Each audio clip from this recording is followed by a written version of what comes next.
I would wish Muslims in Europe could learn today, as fast as possible, it would be this: that you have no right in this society not to be offended. You have no right to say that because you don't like something, you can commit violence, or you would like something to be stopped or censored. You have no right to have more hate laws, or hate crime laws, or hate speech laws, just to defend Islam. Is Europe letting down its Muslim communities? Tonight we'll be looking deep into this immensely controversial question. We've got a lively crew of speakers lined up, each with their own take. And among the panellists, we have our man of the night, Mr. Douglas Murray. It is not Europe that has let down its Muslims, but the Muslims of Europe that have let down Europe. So, first, we've got Tariq Ramadan, a heavyweight in Islamic studies at Oxford. Tariq starts by saying, Europe's got a problem with how it sees Muslims. He points out that, despite many being European citizens, they're often treated like outsiders. We are living in a difficult situation. If you listen to what is said in the European countries, the perception is very bad.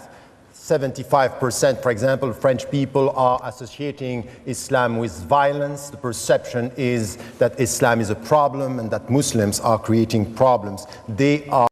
Tariq emphasises Europe's negative perception of Muslims and challenges its exclusionary identity. But isn't it a two-way street?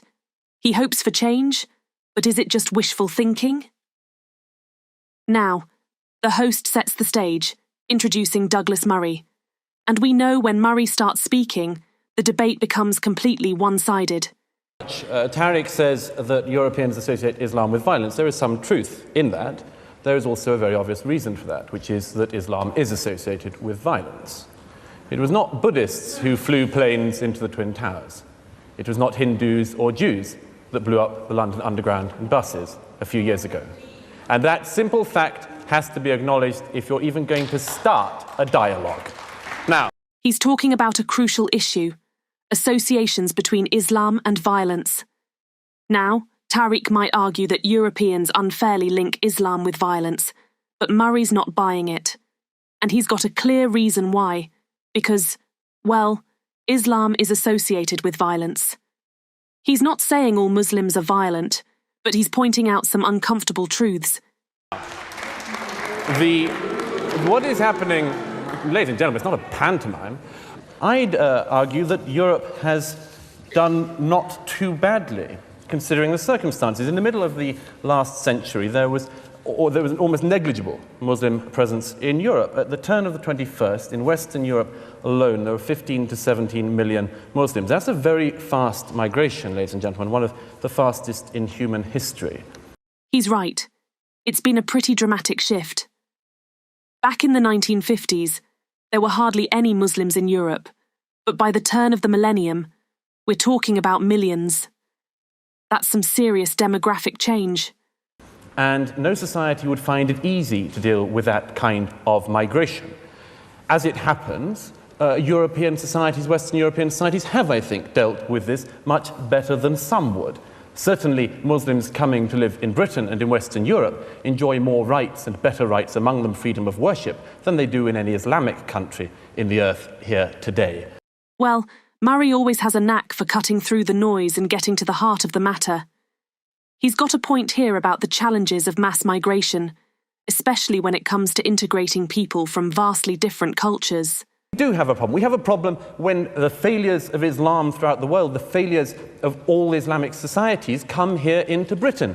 Their intolerance of freedom of conscience, their intolerance of apostates, their intolerance of freedom of expression and freedom of speech, their intolerance of minorities, other religious minorities, sexual minorities, their intolerance of gays, their dislike and distrust of half of the population, women, and many, many other things. And the call, what's more, for a parallel legal system within Britain and European societies. This is monstrous. No other group behaves like this, asks for parallel laws. Now, when he says it's monstrous, he's not pulling any punches. He's really emphasising the seriousness of the issue in his view. This is a fundamental problem, and it's one we're going to have to deal with. It's a problem between a society, Western Europe, that believes that laws are based on reason, and Islam that believes that they are based on revelation.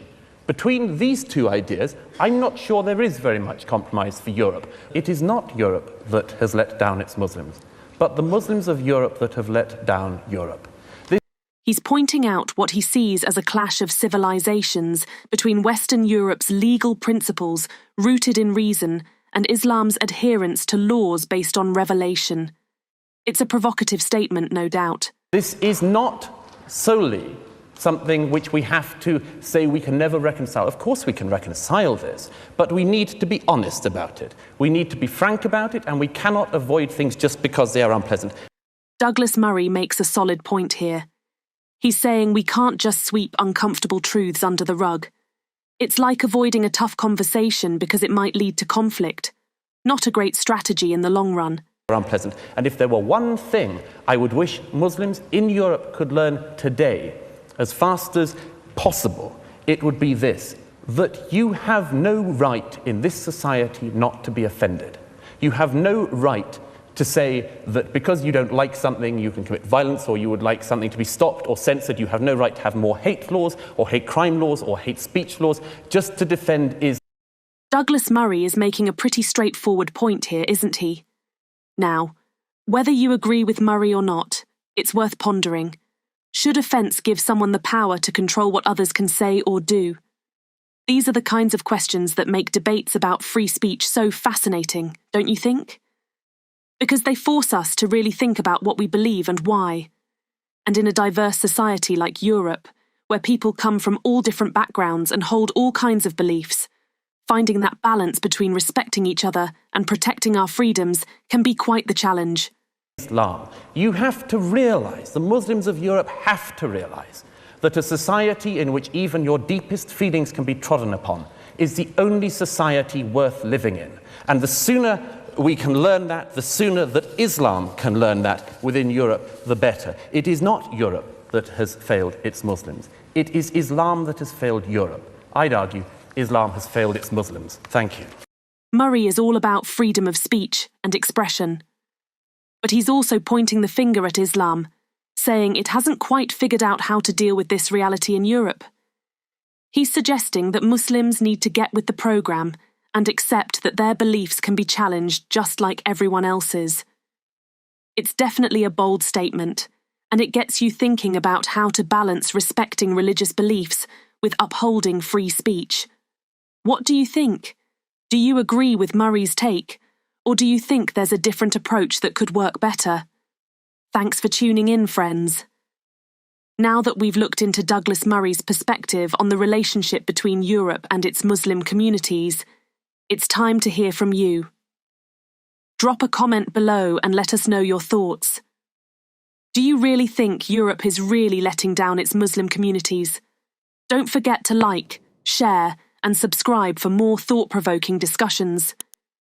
And be sure to hit that notification bell so you never miss out on our latest videos. Until next time, take care and keep the conversation going.